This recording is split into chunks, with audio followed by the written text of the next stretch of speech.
My son Derek used my heart attack to steal $400,000, funding his wife's expensive taste while I recovered from near-death surgery. I'm Vincent Romano, and at 66, I thought I knew my son. But Derek told banks I needed costly treatment I never received. Every dollar went to Amber's luxury lifestyle, designer clothes, expensive dinners, shopping sprees she flaunted on Instagram. The day I discovered the fraud, they were preparing Derek's 32nd birthday party. I had two choices: destroy their celebration immediately or give them exactly 8 hours of stolen happiness before reality hit. I chose the 8 hours. You won't believe what happened when federal agents arrived at their door the next morning. Before I tell you, let me know where you're watching from and what time it is there. And don't forget to subscribe for more family betrayal stories. My name is Vincent Romano, but everyone called me Vinny. For 42 years, I swung a hammer for Morrison Construction. Built half the apartment complexes in this town. My hands were always rough, always dirty. That's honest work. I married Maria when I was 24. She was the prettiest girl in our neighborhood. We tried for years to have children.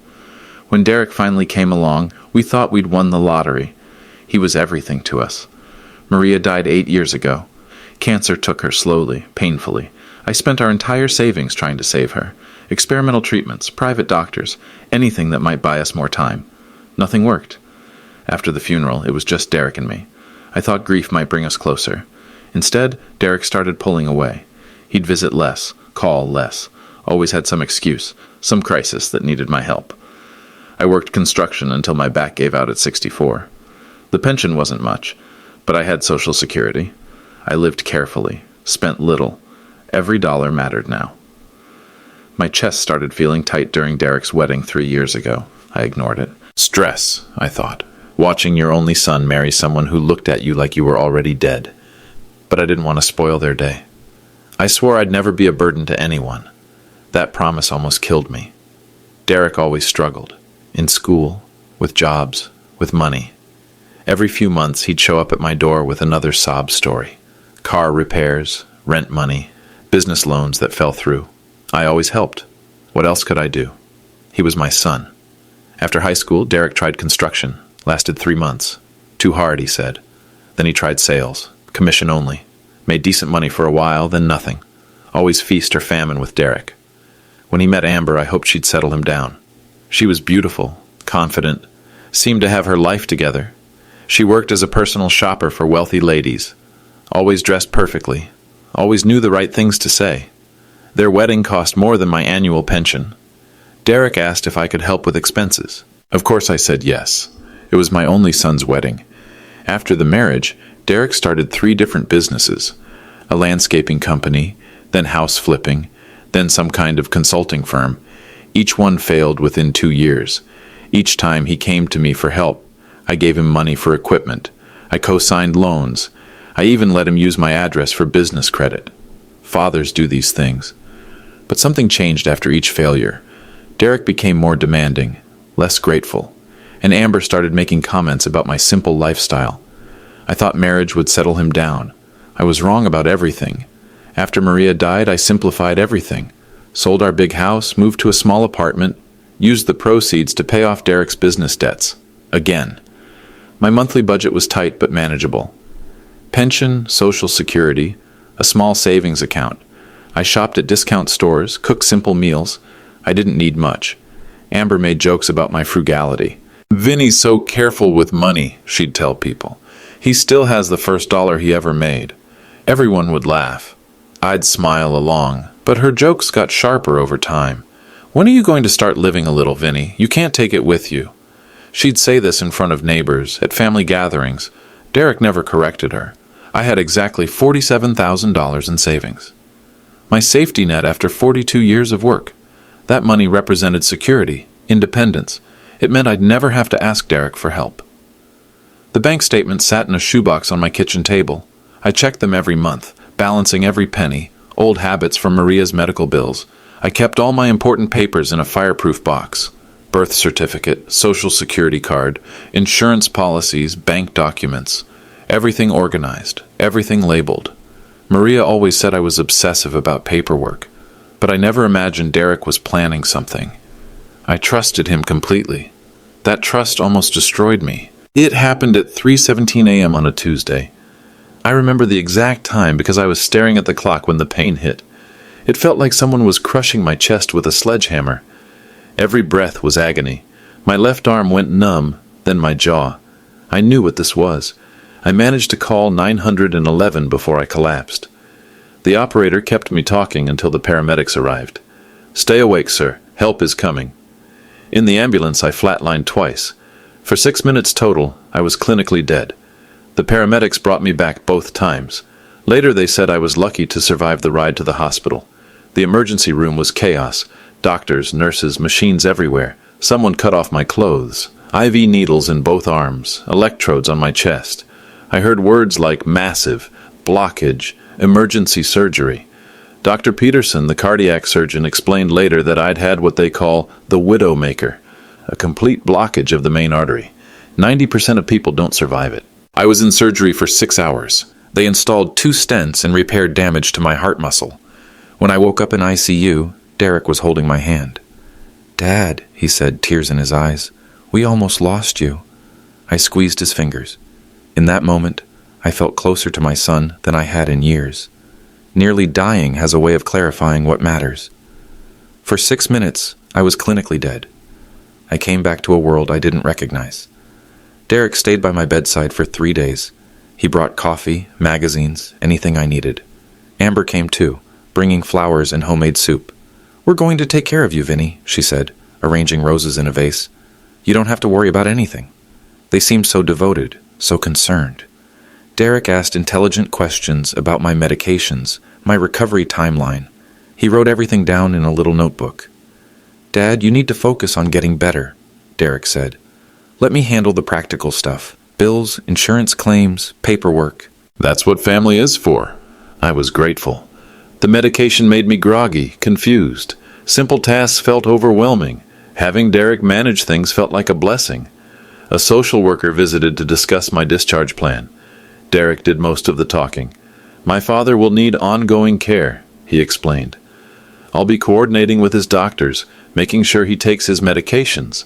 The woman nodded approvingly. "It's wonderful when families step up like this." Derek arranged everything: transportation home, follow-up appointments, prescription pickups. He'd researched cardiac rehabilitation programs, found the best physical therapists. Amber helped too. She'd visit every evening with dinner, tidy my apartment, organize my medications in weekly pill containers. "You raised such a good son," the nurses told me. "He never leaves your side." I felt blessed. After years of Derek struggling, disappointing me, here he was proving his character when it mattered most. They seemed so devoted. Too devoted, I'd realize later. During my second week in the hospital, Derek brought a stack of insurance forms. "Dad, we need to get these filed quickly. The longer we wait, the harder it gets." I was still on heavy pain medication. Reading was difficult, concentration impossible. The forms looked official, had the hospital's letterhead. Derek explained each one carefully. "This one's for the surgery costs. This covers the ICU stay. This one's for ongoing treatment." He pointed to signature lines. "Just sign here, here, and here." My handwriting was shaky, but I managed to sign everything Derek put in front of me. He was helping me navigate the medical bureaucracy. What son wouldn't do that? "There might be additional treatments needed," Derek mentioned casually. "Experimental procedures, maybe some therapies not covered by regular insurance.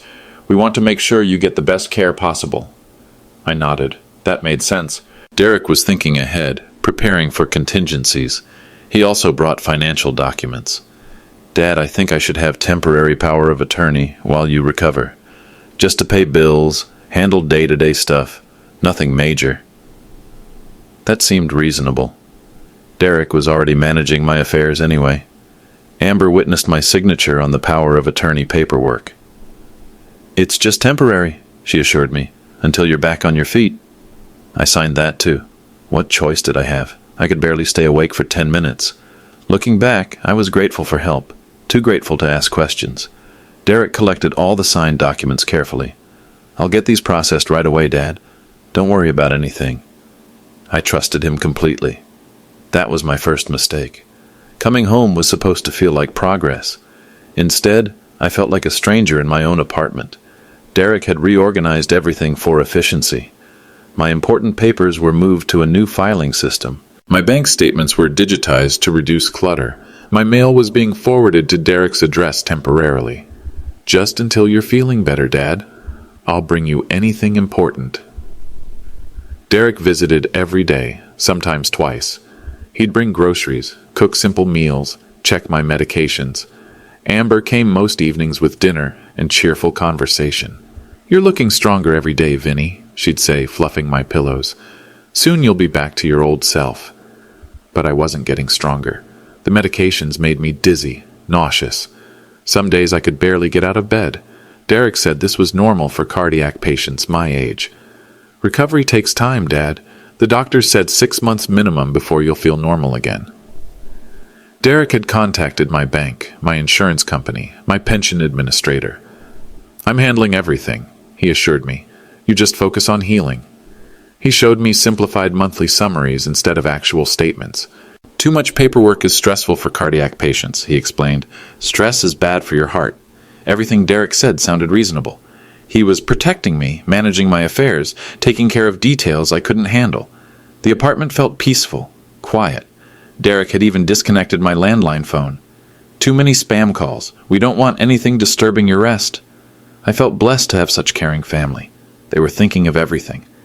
But something started feeling off. Little things that didn't quite add up. 6 weeks after my heart attack, Derek started asking different questions. Not about my health, about my assets. "Dad, I need to understand your complete financial picture, for planning purposes." He wanted to know about my savings accounts, my life insurance policy, any investments I might have. "It's important for your care planning," he explained. I told him about my $47,000 in savings, my small pension, Social Security benefits. Derek wrote everything down in his notebook. "What about life insurance? Who's the beneficiary?" Derek was listed as my sole beneficiary, of course. Had been since Maria died. But why was he asking? "Just making sure everything's current, Dad. Sometimes these policies have outdated information." Then Amber started making suggestions. "Vinny, you've been so careful with money your whole life. Maybe it's time to enjoy yourself a little." She'd bring real estate flyers, cruise brochures, luxury items I'd never consider buying. "You deserve nice things. You've worked hard enough." When I declined, she'd sigh dramatically.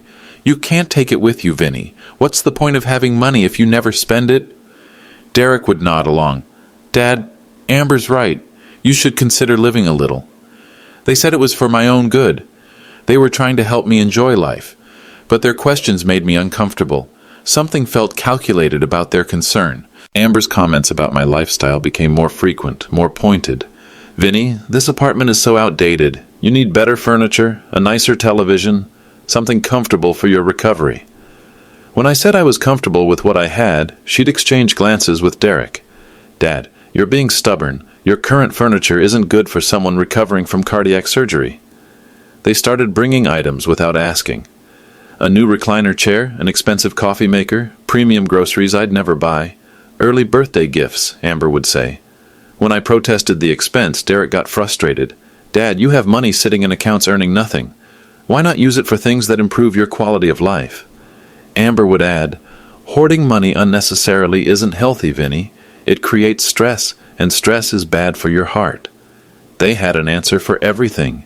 Every objection I raised was countered with medical advice or financial logic that sounded reasonable. Derek started mentioning my will. "Dad, when was the last time you updated this? Some of the information might be outdated." I said my will was fine. Simple, straightforward. Everything goes to Derek when I die. But there might be tax implications you haven't considered. Modern estate planning is complicated. They were building a case against my judgment, making me doubt my own decisions. I started noticing changes in myself. Was I being too stubborn? Too cheap? The social pressure campaign intensified. Amber would mention our conversations to neighbors. "Poor Vinny is so set in his ways. We're trying to help him live a little, but he's very old-fashioned about money." Mrs. Chen from next door started giving me sympathetic looks. "Your daughter-in-law is such a sweet girl, Vinny. She really cares about your comfort." At my cardiac rehabilitation appointments, Amber would tell the staff, "We're trying to convince him to upgrade his living situation, something more suitable for a man his age with his health concerns." The physical therapists would nod understandingly. "Recovery environments are important, Mr. Romano." Derek supported every narrative Amber created. Dad's very independent, sometimes too independent for his own good. They were painting me as a stubborn old man who didn't understand his own needs. People started treating me differently, speaking slower, explaining things I already understood. "Modern life is complicated, Vinny," Amber would say. "You need help navigating all these financial decisions." Derek brought more forms to sign. Medical authorizations, insurance updates, routine paperwork that needed immediate attention. I signed everything. What choice did I have? I was still weak, still struggling with medication side effects. They were building a case against me, creating a record of my supposed incompetence. But I was starting to notice the pattern. The coordinated messaging, the subtle manipulation. My instincts were waking up. Something was very wrong. 2 months after my heart attack, I overheard a phone conversation that chilled me. Derek was in my kitchen talking quietly. He didn't know I was awake in the next room. "Need to move faster. The old man is getting suspicious." Then Amber's voice. "Just be patient. We're almost there. He trusts you completely. But what if he starts asking questions about the—" "He won't. The medication keeps him fuzzy, and everyone thinks he's not capable of managing his own affairs anymore." I held my breath, straining to hear more. "The paperwork you had him sign covers everything. Once the loan is approved, we can—" Derek moved further away, and I lost the rest. My heart started pounding. Not cardiac pain, pure adrenaline. They were planning something involving loans and paperwork I'd signed. When Derek returned to the living room, I pretended to be sleeping. He stood over me for a long moment, studying my face. That night, I couldn't sleep. I kept replaying their conversation, trying to make sense of it. The next morning, Derek brought my simplified financial summary as usual. Everything looked normal on paper, but my instincts screamed danger. After 66 years of life, you learn to trust your gut. I started paying closer attention to everything they said and did. Then Amber said something that changed everything. My cardiac rehabilitation appointment was scheduled for Thursday morning. 3 months post-surgery, I was finally making real progress. Walking further, climbing stairs, feeling stronger. Amber insisted on driving me. "I want to hear what the doctors say about your progress, Vinny. We're all invested in your recovery." The rehabilitation center was busy that morning. Other cardiac patients, their families, the medical staff I'd grown to know. These people had watched my journey from the beginning. I felt proud walking into that room. 3 months ago, they'd wheeled me in barely alive. Now I was walking on my own power, breathing normally. Dr. Martinez smiled when he saw me. "Vincent, you look fantastic. Your progress has been remarkable." The other patients nodded approvingly. We'd become a supportive community, celebrating each other's milestones. Amber stayed close, holding my arm like a devoted daughter-in-law. She chatted with the staff, asked thoughtful questions about my care plan. "He's been working so hard," she told everyone. "We're so proud of his determination." I felt grateful for her support. Despite my growing unease about the loan conversation, Amber seemed genuinely invested in my well-being. The physical therapist put me through my paces. Treadmill, resistance exercises, breathing assessments. Everything looked good. "Your heart function has improved significantly," Dr. Martinez announced. "You're ahead of schedule for full recovery." I thought she wanted to support me. I was about to learn otherwise. As we finished my session, Dr. Martinez addressed the group. "Vincent's recovery demonstrates what's possible with family support and determination." Other patients applauded. I felt embarrassed, but pleased. These people understood the struggle. That's when Amber spoke up. "Vinny's health scare made him realize what's really important," she announced to the room. "He's finally investing in our happiness instead of hoarding money for a future he might not see." The room went silent. Dr. Martinez looked confused. Other patients stared at their feet. I felt my face burning. "What was she saying?" Amber continued, oblivious to the discomfort she'd created. "He's been so generous, funding our lifestyle upgrades. It's wonderful when older people realize that money should be enjoyed, not just saved." My throat constricted. I couldn't speak. Every person in that room was looking at me with a mixture of pity and embarrassment. Dr. Martinez cleared his throat awkwardly. Well, that's very nice. But his expression said otherwise. He looked at me like I was a foolish old man being manipulated by greedy relatives. Mrs. Patterson, another cardiac patient, shook her head sadly. I could see the judgment in her eyes. We should go, I managed to whisper. The walk to the car felt endless. Every step was agony, not from my heart, but from humiliation. Amber chatted normally, completely unaware of what she'd done. In the parking lot, I sat in Amber's car trying to process what had just happened. She'd announced to a room full of people that I was funding their lifestyle. Made it sound like I was some senile old man throwing money around to buy affection. That went well, Amber said, checking her makeup in the mirror. Dr. Martinez seems very pleased with your progress. She had no idea what her words had done. Or maybe she knew exactly. The drive home was silent. I stared out the window, watching familiar streets blur past. Everything felt different now. Tainted. When we reached my apartment, Amber helped me out of the car with exaggerated care. You look tired, Vinny. Maybe you should rest this afternoon. I nodded mechanically. Rest sounded good. I needed time to think. After Amber left, I sat in my recliner replaying every word she'd said. The casual way she'd announced my generosity, the assumption that everyone would approve of my financial choices. But I hadn't made any choices. I hadn't funded their lifestyle upgrades. I'd been careful with every penny since my heart attack, unless... My chest tightened. Not cardiac pain. Pure anxiety. The papers Derek had me sign, the power of attorney, the simplified financial summaries. That night, I couldn't sleep. I kept thinking about loans and paperwork and conversations I'd overheard. Then I got a call that changed everything. The call came at 8:30 p.m. while I was watching television. Dr. Peterson's voice sounded puzzled. Vincent, I hope you don't mind me calling at home.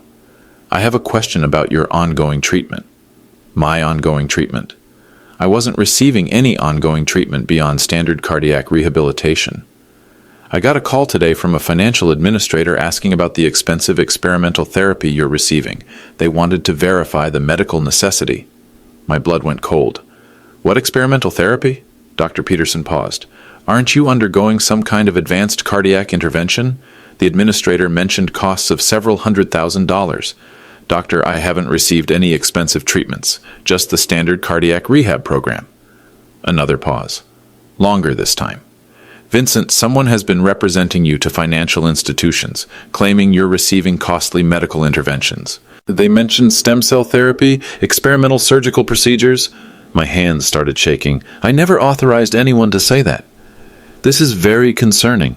Someone may be using your medical situation inappropriately.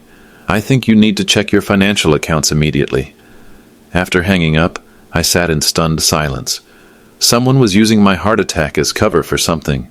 Someone with access to my medical information. Someone I'd given power of attorney to. Derek. My own son was using my near-death experience to commit fraud. The realization hit me like another heart attack. I never received any expensive treatment. The discovery made everything clear. I hadn't checked my actual bank statements in 3 months. Derek had been providing simplified summaries, handling all my financial communications. With shaking hands, I called the bank's automated line. Account balance, $52,847. That was impossible. I'd started with $47,000 and been living on pension payments. Where did the extra money come from? I stayed on the line, requesting recent transaction history. The automated system read deposits and withdrawals. Then I heard it. Loan deposit, $400,000. My legs gave out. I collapsed into my chair, phone pressed to my ear as the system continued reading. Cash withdrawal, $15,000. Check payment, $8,500. Debit card purchase, $3,200. Hundreds of transactions I'd never authorized. Thousands of dollars flowing out daily. Someone had deposited $400,000 into my account and was spending it systematically. The automated system offered to transfer me to customer service. Yes, I managed to whisper. Mr. Romano, this is Jennifer from Premier Bank. How can I help you? I need to understand a loan deposit on my account. I never applied for any loan. Silence.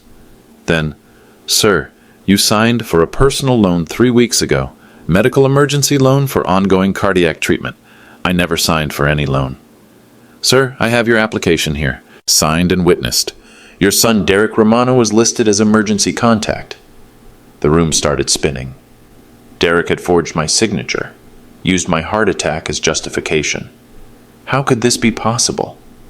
My own son had stolen $400,000 using my medical crisis as cover. Jennifer from the bank stayed on the line while I processed the information. Mr. Romano, are you saying you didn't authorize this loan? I never applied for any loan. I never signed anything. But sir, we have your signature on file. The application clearly states the funds are for ongoing cardiac treatment not covered by insurance. Derek had planned this perfectly, used my vulnerability post-surgery, my trust in him managing my affairs. Can you tell me how the money has been spent? Jennifer hesitated. I can read you recent transactions if you'd like. For the next 10 minutes, she read purchase after purchase. Department stores, restaurants, jewelry stores, luxury hotels, none of it medical expenses. There's also been significant cash withdrawals. Daily ATM transactions in amounts of $1,000 to $3,000. My life savings plus $400,000 in fraudulent loans were financing Derek and Amber's lifestyle. Mr. Romano, if you're saying you didn't authorize this loan, that's a very serious matter. We'll need to start a fraud investigation immediately. No, I said quickly. Not yet. I needed time to think, to plan. Sir, I need 24 hours to sort this out. Can you put a hold on any new transactions? I can place a temporary freeze pending investigation. But sir, if this is fraud, 24 hours, please. After hanging up, I sat in my apartment staring at the wall. The betrayal was complete. Derek had used my love, my trust, my medical emergency to steal everything. But I wasn't going to react emotionally. I was going to think this through. They needed to pay, but they were going to do it legally. I'd never used social media, but I knew Amber had Instagram. Derek had mentioned her following several times. My neighbor Mrs. Chen had helped me set up a Facebook account after Maria died. To stay connected, she'd said. I barely used it, but I remembered the password. Instagram was connected to Facebook. Within minutes, I was scrolling through Amber's posts. My stomach turned. 3 weeks of luxury lifestyle content. Designer shopping bags with captions about living our best life. Photos of expensive dinners. So grateful for family generosity. A video tour of a new apartment. Finally moving somewhere worthy of our success. Pictures of jewelry, handbags, clothes that cost more than my monthly pension. But the worst was a recent post showing Amber at a spa. The caption read, "Self-care day, funded by the most generous father-in-law ever." Some people don't understand that money should be enjoyed while you're young enough to appreciate it. She was documenting everything, creating a permanent record of spending my fraudulent loan money. Every post had dozens of comments from friends praising their good fortune. You deserve this lifestyle. Finally, someone who understands how to live. The final post was from yesterday. A photo of Derek's upcoming birthday party preparations. Planning something special for my amazing husband. Grateful we can finally afford to celebrate properly. They were going to throw a party with my stolen money, while I sat in my apartment recovering from the heart attack they'd exploited. She was documenting everything. The evidence against them was overwhelming. But I wasn't calling the police yet. They had one more day of happiness coming. I sat in my apartment that night planning my next move. I could call the police immediately, report the fraud, have Derek arrested, recover whatever money remained. But that felt too easy, too quick. Derek had calculated every move, used my love for him, my trust, my medical vulnerability. He'd waited until I was weakest, most dependent to execute his plan. Amber had publicly humiliated me, made me look like a foolish old man buying their affection. They'd spent 3 months manipulating everyone around me into believing I was incompetent. They deserved to experience the full weight of their choices. Derek's birthday party was tomorrow night. Amber had posted about it constantly, how excited she was to finally celebrate properly, how grateful they were for their good fortune. Let them celebrate. Let them invite all their friends, show off their new lifestyle, bask in their success. Let Derek blow out his candles thinking he'd outsmarted his old man. Let them have exactly 8 hours of pure happiness before their world collapsed. I would file the fraud report first thing Monday morning. Bank would freeze everything. Police would investigate. Federal authorities would get involved because of the amount, but they could have their party first. They could taste victory one last time. Then they'd learn that stealing from a dying man's medical fund is a federal crime. 8 hours. I would give them exactly 8 hours of bliss before justice arrived. I had never felt so calm, so purposeful. They had no idea what was coming. Friday night, I began my research. If Derek thought he could outsmart me, he'd underestimated what 42 years of construction work teaches you. You learn to plan every detail. I called the bank's fraud hotline from my cell phone. The automated system offered options for reporting suspected fraud. To report identity theft or unauthorized account activity, press 3. I pressed 3 and was connected to a 24-hour fraud specialist. This is Marcus with Bank Security. How can I help you? I need to report fraudulent loan activity on my account, but I want to schedule when the investigation begins. Sir, if you're reporting fraud, we need to act immediately. The fraud involves my son. He's having a birthday party tomorrow night. I want him to enjoy it before his life falls apart. Silence. Then, Sir, I understand this is emotional, but we can't delay fraud investigations for personal reasons. Can you flag my account and begin the investigation Monday morning at 9 a.m.? That gives me the weekend to prepare. Marcus explained they could place a temporary hold on new transactions, but couldn't delay reporting once I filed an official complaint. I'll call back Monday morning with my official complaint. Until then, please freeze all account activity. After hanging up, I researched federal elder abuse laws. Financial exploitation of seniors is a federal crime with mandatory minimum sentences. Derek wasn't just facing bank fraud charges. This was federal elder abuse. I had never felt so methodical, so focused. The wheels of justice would begin turning Monday morning. Saturday morning, Derek called to confirm party details. Dad, you're still coming to my birthday dinner tomorrow night, right? Of course, wouldn't miss it. Great. Amber's been planning something special. She's so excited to celebrate. I'll bet she was. Throwing a party with my stolen money. Where are you having it? That new Italian place downtown, Primo's. We got the private dining room. Primo's was expensive. $50 per person minimum. Derek was spending my fraud money on an elaborate celebration. Should I bring anything? Just yourself, Dad. Amber's handling everything. She wants this to be perfect. After the call, I sat calculating. Dinner for 12 people at Primo's, private room rental, birthday cake, wine. Probably $1,500 total. All charged to credit cards funded by my fraudulent loan. They were creating more evidence against themselves with every purchase. Saturday evening, Derek stopped by to check on me. You feeling okay for tomorrow, Dad? I know social events can be tiring after everything you've been through. I'll be fine. Looking forward to celebrating with you. Derek smiled. He looked genuinely happy, relaxed. His plan was working perfectly. The old man was under control. The money was flowing freely. You've been so supportive during my recovery, I added. I don't know what I would have done without you managing everything. That's what sons are for, Dad. Indeed it is, Derek. Indeed it is. They had no idea what was coming. In 30 hours, their perfect world would shatter. Sunday evening arrived, Derek's birthday party. I dressed carefully, clean shirt, pressed pants. The watch Maria gave me for our 20th anniversary. I wanted to look dignified for this final performance. Derek picked me up at 6 p.m. Dad, you look great. Feeling strong enough for dinner out? I'm feeling better than I have in months. That was true. Having a plan gave me energy I'd forgotten I possessed. Primo's private dining room was decorated with balloons and flowers. 12 guests. Derek's friends, some of Amber's social media crowd, neighbors who'd watched their lifestyle transformation with admiration. Amber had outdone herself. She wore a new dress, expensive jewelry, designer shoes. Every item purchased with my stolen money. Vinny, she hugged me warmly. You look wonderful. We're so glad you could make it. The other guests greeted me with sympathy and admiration. Derek's told us how generous you've been. It's beautiful to see family taking care of each other. I smiled and nodded. Let them think what they wanted. Dinner was elaborate. Multiple courses, premium wine, everything first class. Derek gave a speech thanking everyone for their friendship and support.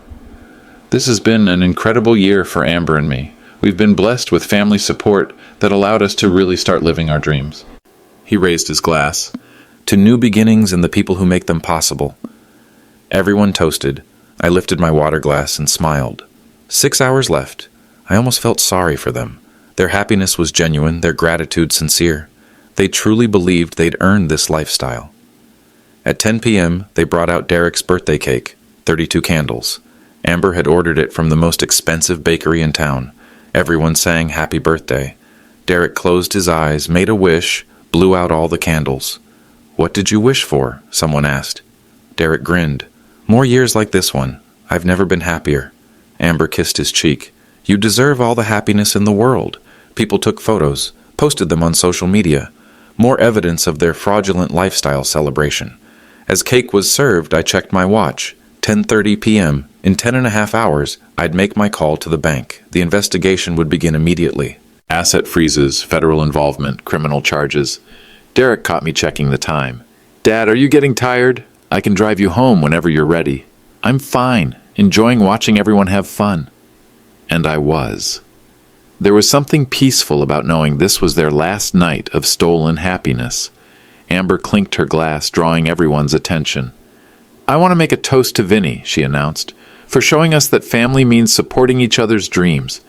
Everyone raised their glasses to me, applauded. I stood slowly, raised my water glass. "To family," I said, "and to everyone getting exactly what they deserve." They applauded again, thinking I was blessing their good fortune. At midnight, Derek's birthday would be over. Their time was up. Justice would arrive with Monday morning. Monday morning, 8 a.m. sharp, I dialed the bank's fraud department. "Premier Bank Fraud Division, this is Marcus." "This is Vincent Romano." "Account number 44788-921. I'm calling to report identity theft and loan fraud." "Mr. Romano, yes. We spoke Friday night about a potential investigation. Are you ready to file an official complaint?" "I am. My son forged my signature on a $400,000 loan application. He used my recent heart attack to justify medical emergency funding." "Sir, this is a very serious allegation. I'll need to record this call and begin immediate proceedings." For 20 minutes I gave Marcus every detail. The forged signatures, the power of attorney abuse, the medical emergency deception. "Mr. Romano, based on what you're describing, we'll need to freeze all accounts immediately and contact federal authorities." "Why federal authorities?" "Financial exploitation of elderly victims involves federal elder abuse statutes. This amount of money triggers automatic federal investigation." My heart rate stayed calm, steady. I felt no emotion except satisfaction. "The account holder will be notified immediately," Marcus continued. "All cards and access will be suspended pending investigation." Derek was probably still sleeping off his birthday celebration. In about 2 hours, his world would collapse. The wheels of justice were finally turning. At 9:30 a.m., I called the FBI's Elder Abuse Hotline. "Federal Bureau of Investigation, Elder Justice Initiative, how can I help you?" "I need to report financial exploitation. My son stole $400,000 using my medical emergency as cover. The agent, Linda Martinez, took detailed notes, social security numbers, bank account information, timeline of events. Mr. Romano, this appears to involve federal wire fraud and elder abuse statutes. We'll need to coordinate with local law enforcement and banking authorities." "The bank is already investigating. They froze the accounts this morning." "Good. We'll expedite our investigation given the amount involved." Federal elder abuse carries mandatory minimum sentences. Linda explained the process. Federal agents would interview me, collect evidence, coordinate with prosecutors. Derek would likely be arrested within 48 hours. "Sir, I have to ask, why did you wait 3 days after discovering the fraud to report it?" I thought about Derek's birthday party, his genuine happiness as he blew out the candles. I wanted him to enjoy his stolen money for exactly as long as it took him to steal it. Linda was quiet for a moment. "Justice has its own timing, Mr. Romano."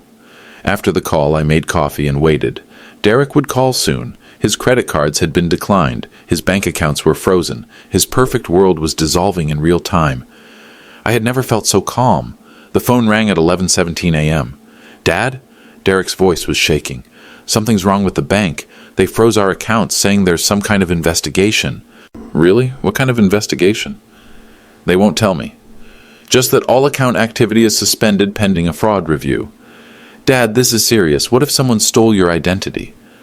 I let him panic for 30 seconds. Derek, we need to talk. About what? Dad, you sound strange. I know about the $400,000 loan. I know about the forged signatures. I know about everything. Complete silence. Dad, I can explain. No explanation needed. I reported the fraud this morning. Federal authorities are investigating. Derek's breathing became rapid. Federal? Dad, please let me explain. I was trying to help. Help who? You spent 3 months stealing from a man recovering from a heart attack. It wasn't stealing. You would have given us the money anyway. I never gave you permission to forge my signature. I never applied for any medical emergency loan. More silence. Then, what have you done? What I should have done months ago. Protected myself from people who see my love as weakness. Derek hung up. 20 minutes later, my phone rang again. Amber. Her voice was pure panic. Vinny, Derek is losing his mind. What's happening? His voice was shaking. Everything was unraveling exactly as planned. Amber's call was shorter but more revealing. Vinny, there's been some terrible mistake. The bank is saying you reported fraud, but we would never.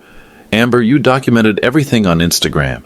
Every purchase, every expensive dinner, every luxury item bought with stolen money. Stolen? Vinny, you signed papers giving Derek authority. I signed papers giving him authority to pay my bills, not to forge loan applications. Her voice cracked. But, we thought you wanted us to be happy. I wanted you to be honest. There's a difference. Please, can't we work this out? We can pay back whatever. Pay back with what money? You spent it all on parties and designer clothes. Amber started crying. Real tears this time, not performance tears. Vinny, please don't do this to us. I didn't do anything to you. You did this to yourselves. After hanging up, I checked Amber's Instagram one last time. She'd deleted everything. Every post showing their luxury lifestyle, every photo of expensive purchases.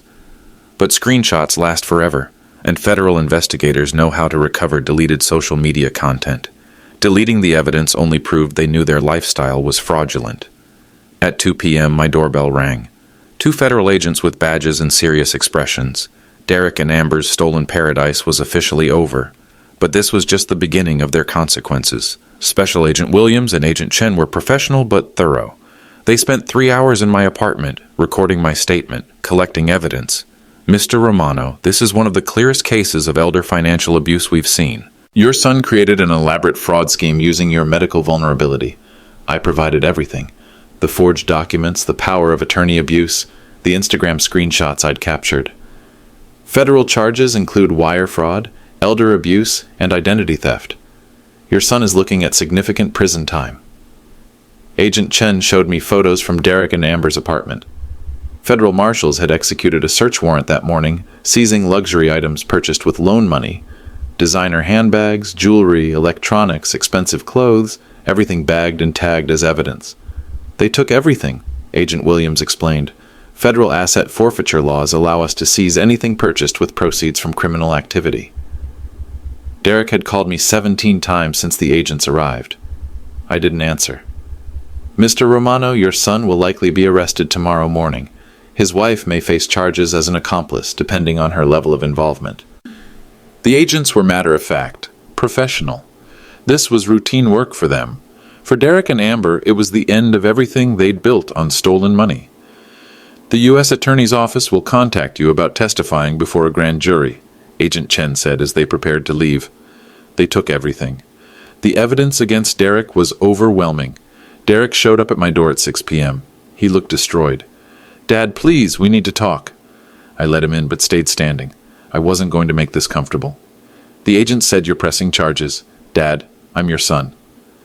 You're a thief who exploited my heart attack. Derek's eyes filled with tears, real ones. I was desperate. Amber was going to leave me if I couldn't provide better for her. So you decided to steal from your dying father? You weren't dying. You recovered fine. I stared at him. Derek, I was clinically dead for 6 minutes. 6 minutes. And while I was fighting for my life, you were planning to rob me. He collapsed into my recliner, put his face in his hands.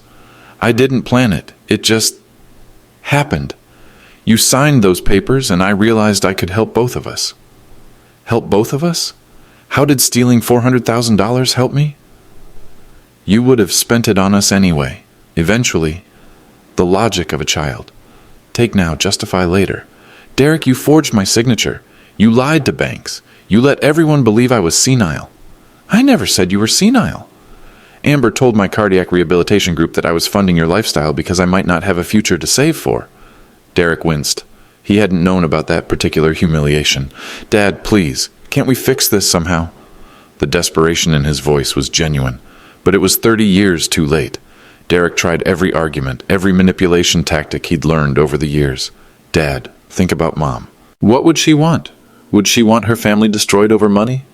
Your mother would want her son to have integrity, something you clearly never learned. I'll pay back every penny. I'll work 3 jobs if I have to.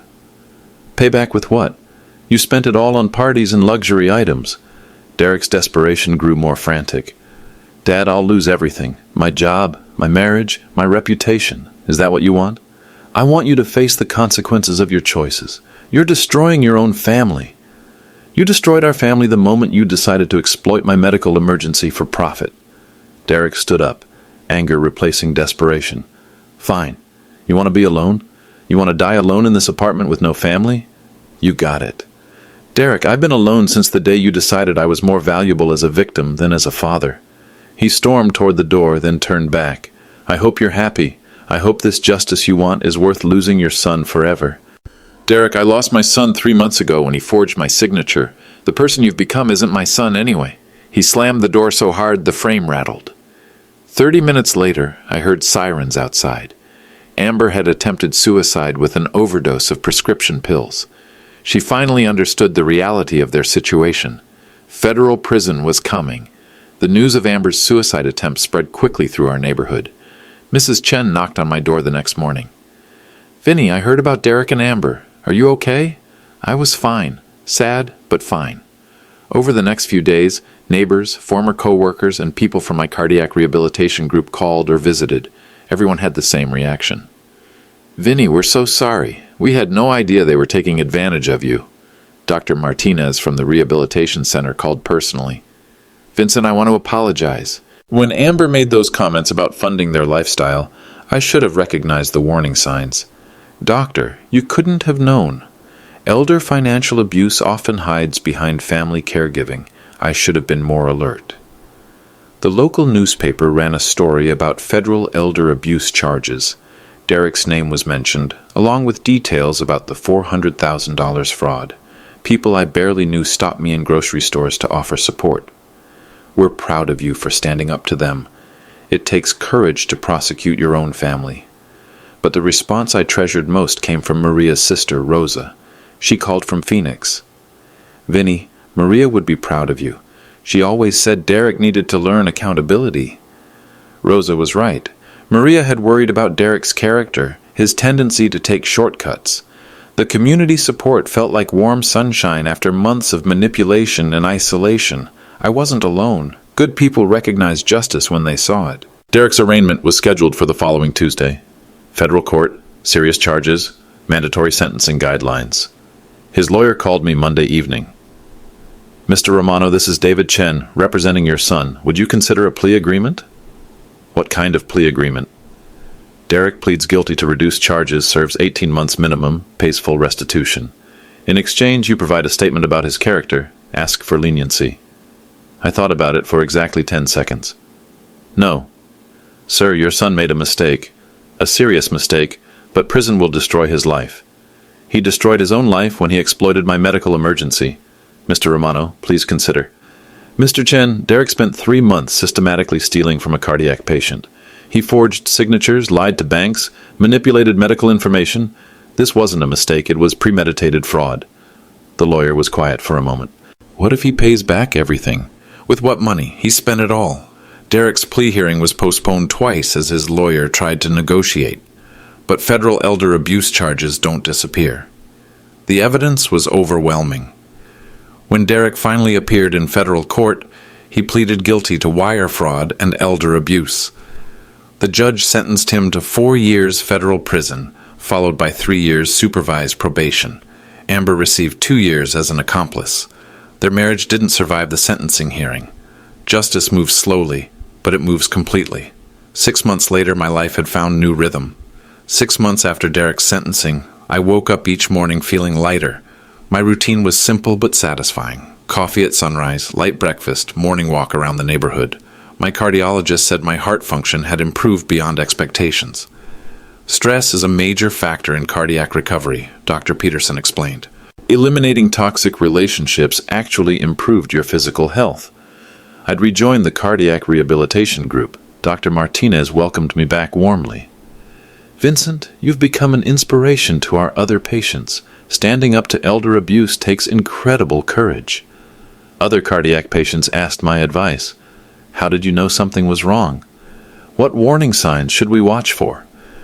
I'd started volunteering with the National Center on Elder Abuse, sharing my story at community education events. Financial exploitation often comes from family members, I'd tell audiences. Love doesn't require you to be a victim. My apartment felt peaceful now. I'd changed all my locks, updated all my passwords, regained complete control over my finances. The $400,000 loan had been forgiven by the bank as part of the fraud settlement. My savings account showed its original $47,000 balance.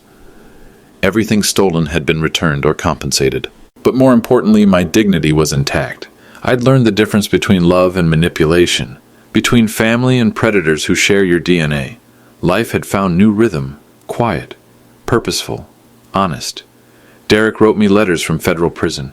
I read the first few, then stopped. They all said the same thing. I'm sorry. I was desperate. I've learned my lesson. But Derek hadn't learned anything. His letters focused on his suffering, his remorse for getting caught. Never once did he acknowledge the depth of what he'd done. He'd exploited a dying man's medical crisis for personal profit. That's not desperation, it's sociopathy, the prison social worker called once. Mr. Romano, your son is struggling with depression. A visit from family might help his rehabilitation. His rehabilitation isn't my responsibility. But sir, he's your son. No, he's a federal prisoner who used to be my son. Derek was released after serving 32 months. His parole officer contacted me about approved living arrangements. Will Derek be residing with you during his supervised release? Absolutely not. Derek found a halfway house across town. I heard he was working in a warehouse, living paycheck to paycheck, struggling with the realities of life after federal prison. Amber had moved back to her hometown after her release. Their marriage had been annulled while they were both incarcerated. Sometimes I felt sad about Derek's situation, but sadness isn't the same as responsibility. Actions have consequences. Derek was living his. My new life included friendships I'd never expected. Mrs. Patterson from cardiac rehabilitation became a close friend. We had coffee twice a week, sharing stories about recovery and resilience. Vinny, you saved more than your own money, she told me. You showed all of us what it looks like to protect yourself with dignity. I'd joined a senior center book club, started taking art classes, attended community theater productions. Life was fuller now than it had been in years. Rosa, Maria's sister, visited from Phoenix. Vinny, you look 10 years younger. Stress was aging you terribly. She was right. Photos from Derek's birthday party showed a tired, confused old man. Recent photos showed someone who'd reclaimed his strength. I'd also started dating. Catherine, a widow from my art class, shared coffee and conversation. Nothing serious, but companionship that felt healthy. You're different from most men our age, Catherine told me. You've learned to set boundaries. That's attractive. Setting boundaries had become my specialty. I'd learned to say no without guilt, to trust my instincts, to protect my peace above all else. The volunteer work with elder abuse prevention gave me purpose. Every month I spoke to community groups about warning signs. Your story helps people recognize manipulation before it's too late, the program coordinator told me. Then something unexpected arrived in my mailbox. The letter came on a Thursday afternoon. No return address, postmarked from across the state. Dear Mr. Romano, it began. You don't know me, but your story saved my family. The letter was from a woman named Helen, whose daughter-in-law had been pressuring her to sign financial documents after a fall. I heard you speak at our community center about elder abuse warning signs. I recognized everything you described happening in my own family. Helen had contacted authorities before signing anything. Her daughter-in-law was arrested for attempted financial exploitation.